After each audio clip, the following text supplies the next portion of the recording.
तानाशाही की तरफ बढ़ रहे पड़ोसी देश मालदीव के आम चुनाव में राष्ट्रपति अब्दुल्ला यमीन की सत्ता अप्रत्याशित रूप से उखड़ गई है। नियम कायदों को ताक पर रखकर अब्दुल्ला यमीन जिस तरह से मालदीव में शासन कर रहे थे, उसमें इस तरह के चुनावी नतीजे की उम्मीद नहीं थी। कूटनीति के लिहाज से यमीन की हार से यदि सबसे ज्यादा चीन को नुकसान होने वाला है, तो दूसरी तरफ भारत के लिए यह सबसे बड़ी राहत की खबर है।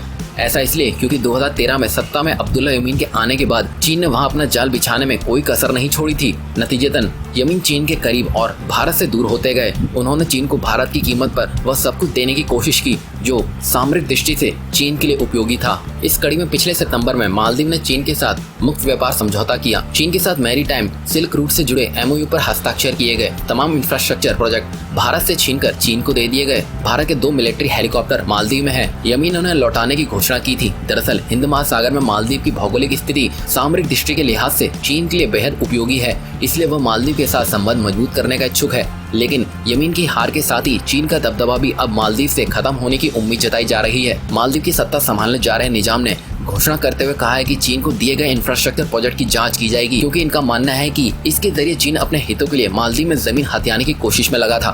भारत के हेलीकॉप्टर नहीं लौटाए जाएंगे।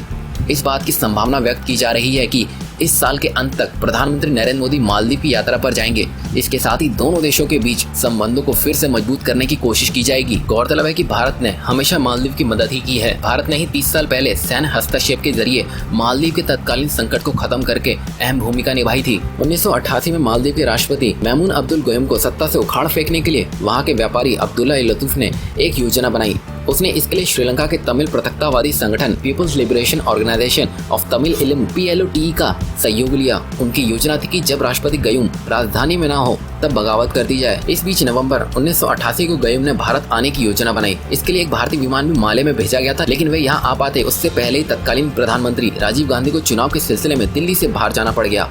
उन्होंने गयूम से बात की और ये तय हुआ कि वह बाद में आ जाएंगे। इस बीच अब्दुल्ला लतूफ पूरी तरह से गयूम की गैर मौजूदगी में तख्ता पलट की योजना बना चुका था। इसलिए जब उसे यह पता चला कि गयूम का भारत दौरा टल चुका है, इसके बावजूद उन्होंने अपनी योजना नहीं बदली। फिर क्या था, पर्यटकों के भेष में स्पीड बोट के माध्यम से पर्यटकों के रूप में मालदीव में घुसे। PLOTE के चरमपंथी सड़कों पर उतर आए। उन्होंने माले के सरकारी प्रतिष्ठानों पर कब्जे करना शुरू कर दिया।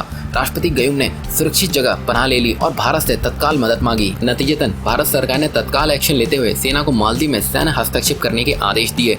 लिहाजा 3 नवंबर 1988 को भारतीय वायुसेना के इल्यूजन 276 एयरक्राफ्ट के ब्रिगेडियर फारूक बुलसारा के नेतृत्व में पैराशूट रेजिमेंट के जवानों को लेकर उड़ान भरी। बिना रुके 2000 किलोमीटर की उड़ान के बाद हुलहुले द्वीप पर माले अंतर्राष्ट्रीय एयरपोर्ट पर उतरे। उसके कुछ ही घंटे के भीतर ही भारतीय सेना ने माले पर नियंत्रण कर लिया और राष्ट्रपति गयूम को सुरक्षित निकाल लिया। इस तरह मालदीव के इतिहास का अब तक का सबसे बड़ा राजनीतिक संकट भारत की मदद से ही समाप्त हुआ था। दोस्तों, आपको वीडियो पसंद आया हो तो लाइक और शेयर करें। आगे ऐसी ही खास खबर देखने के लिए मेरे साथ बने रहिए। जय हिंद, जय भारत।